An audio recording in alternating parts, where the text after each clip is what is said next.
Assalamualaikum warahmatullahi wabarakatuh. Alhamdulillah wa syukrillah wa nikmatillah wa la haula wa la quwata illah wa salatu wassalamu Muhammad ibn Hamdillah. A'udzu billahi minasyaitonir rajim. Bismillahirrahmanirrahim. Rabbi israh li sadri wa yassir li amri wa hlul 'uqdatam min lisani yafqahu qawli. Para pemirsa dimanapun Anda berada, perkenalkanlah, nama saya Habibin dari Universitas Taikab Pekalongan akan mempresentasikan mata pelajaran pendidikan dengan makalah evaluasi pendidikan. Evaluasi pendidikan terdiri dari tes standar yang mengevaluasi bakat akademik anak dalam beberapa topik. Penilaian akan menunjukkan apakah seorang anak tertinggal secara merata di setiap mata pelajaran atau apakah hambatan khusus menghalangi siswa tersebut untuk tampil di tingkat kelas dalam mata pelajaran tertentu. Jadi penting sekali untuk evaluasi ataupun dievaluasi untuk dalam kegiatan mengajar supaya kita mengetahui dalam satu kelas itu sudah bisa paham semua ataupun sudah tidak ingin lagi atau bosan di pas pelajaran itu. Kita bisa mengetahui pas jam itu ternyata anak-anak sudah bosan ataupun bahkan senang sekali dengan mata pelajaran tersebut, dan apabila dievaluasi itu bisa kita mengetahui anak itu sudah paham atau tidak. Evaluator pendidikan umumnya memiliki gelar master atau doktoral dari bidang pendidikan atau psikologi, dan penelitian membutuhkan waktu 3-5 jam untuk menyelesaikannya. Meneliti keberhasilan intervensi program merupakan bagian dari evaluasi pendidikan. Dalam hal pendidikan ini biasanya berkaitan dengan pembelajaran seperti membaca, perkembangan perilaku emosi dan sosial seperti program anti-intimidasi, atau masalah yang lebih umum seperti perubahan pada seluruh sistem sekolah seperti pendidikan inklusif. Evaluasi pendidikan penting sekali. Pentingnya evaluasi pendidikan dalam proses belajar mengajar. Evaluasi pendidikan sangat penting karena melayani tujuan bersama. Diagnostik evaluasi adalah proses yang menyeluruh dan berkelanjutan. Ini membantu seorang guru dalam mengidentifikasikan masalah dan membantu seorang guru dalam memecahkan masalah dengan muridnya. Remedial, dengan pekerjaan remedial bisa menyiratkan penyelesaian yang sesuai ditemukan setelah masalah teridentifikasi, perkembangan kepribadian siswa dan perubahan perilaku yang diinginkan dapat dicapai dengan bantuan guru. Terus pentingnya evaluasi pendidikan untuk memperjelas tujuan pendidikan. Pentingnya juga menentukan tujuan sekolah. Tujuan pendidikan adalah untuk mengubah perilaku siswa. Seorang guru dapat mendemonstrasikan bagaimana perilaku siswa telah berubah melalui evaluasi. Jadi perlunya ada evaluasi. Pentingnya evaluasi pendidikan ini menawarkan bimbingan.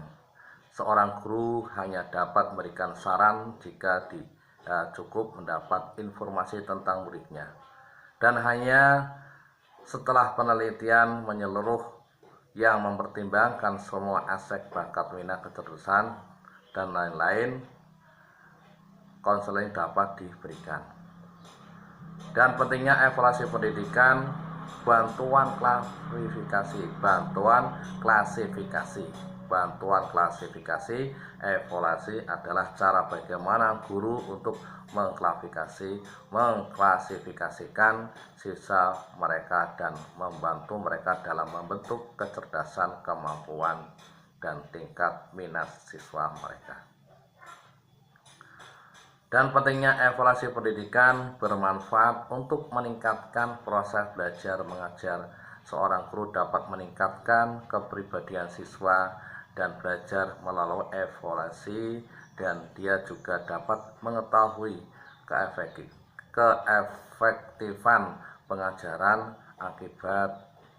Akibatnya itu membantu dalam meningkatkan proses belajar mengajar. Jadi perlu sekali yang namanya evaluasi pendidikan untuk mengetahui bahwa anak itu sudah masuk pelajaran ataupun sudah bisa menerima pelajaran, sudah bisa menerima pelajaran dengan baik, dan apakah sudah bisa menghafalkan, paling enggak bisa paham untuk mata pelajaran tersebut, sehingga akan bisa tercapai pendidikan.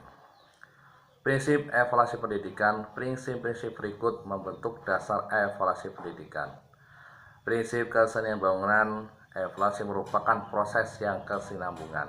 Selama siswa berada di sekolah, evaluasi dalam pendidikan merupakan bagian integral dari proses belajar mengajar. Adapun yang dilakukan pembelajaran harus dievaluasi setiap hari. Hanya dengan begitu pembelajaran dapat memiliki pemahaman bahasa yang lebih baik. Memang perlu yang namanya evaluasi pendidikan. Evaluasi pendidikan itu ada prinsip tujuan. Prinsip tujuan evaluasi harus didasarkan pada tujuan pendidikan. Ini harus membantu menentukan di mana perilaku pelajar perlu diubah dan dihentikan. Jadi ada kadang yang pelajar ada yang kreatif itu perlu dihentikan, ataupun kreatif yang perlu dilestarikan ataupun dibimbing. Jadi ada anak-anak yang kreatif yang kadang kreatifnya itu kurang baik di masyarakat. Prinsip pengalaman belajar evaluasi juga terkait dengan pengalaman peserta didik. Jadi dengan adanya berpengalaman anak didik, kita bisa mengetahui bahwa anak itu apabila disarani itu kadang dengan cara ini tidak bisa, mungkin dengan cara lain, itu melalui pengalaman pendidikan.